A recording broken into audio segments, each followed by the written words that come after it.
রাখাল বালকের একমাত্র মেয়ে ছিলেন ফুলমতি।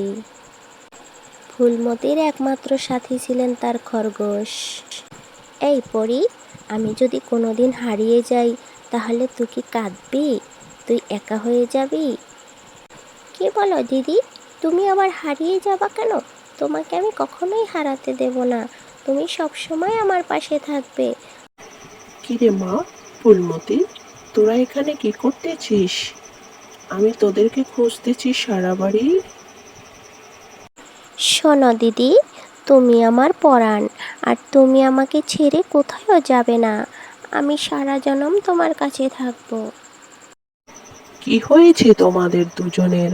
তোমরা এখানে বসে বসে কান্নাকাটি করতেছো? এই ভোর রাতে রাস্তা দিয়ে হাঁটতে হাঁটতে তো সকাল হয়ে গেল। জানি না আর কত হাঁটা লাগবে। এই গ্রামে কি আদৌ কারো দেখা পাবো? আচ্ছা ম্যাডাম, রহিম চাচার বাড়িটা কি আপনি চিনেন? কিছুই তো বলছে না ম্যাডাম। ম্যাডাম, কিছু বলেন। এই তো রহিম চাচা চলে এসেছেন। রহিম চাচা, রহিম চাচা। চাচা, আপনি ভালো আছেন? অনেকদিন পরে আপনার সাথে দেখা হলো।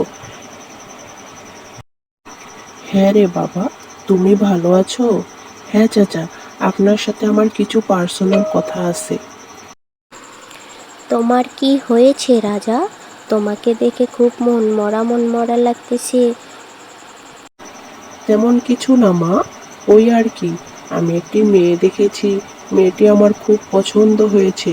কি করে যে তোমাকে জানাই, তার জন্য। কোথায় দেখেছো? কোনো টেনশন করো না, আমি তো আছি তোমার পাশে। সমস্যা নাই, তুমি মেয়েটিকে বিয়ে করতে পারো। অমনি রাজামশাই ফুলমতিকে বিয়ে করে নিয়ে আসলো। আসসালামু আলাইকুম, আপনি ভালো আছেন? আলহামদুলিল্লাহ, আমি ভালো আছি। তুমি কেমন আছো ফুলমতি? বাবা, অনেক রাত হয়ে গেছে, এখন তোমরা বিশ্রাম নাও। সারাদিন খুব কষ্ট করেছো, ক্লান্তি হয়েছো। Good night. গুড মর্নিং বাবা, ভালো আছো তুমি?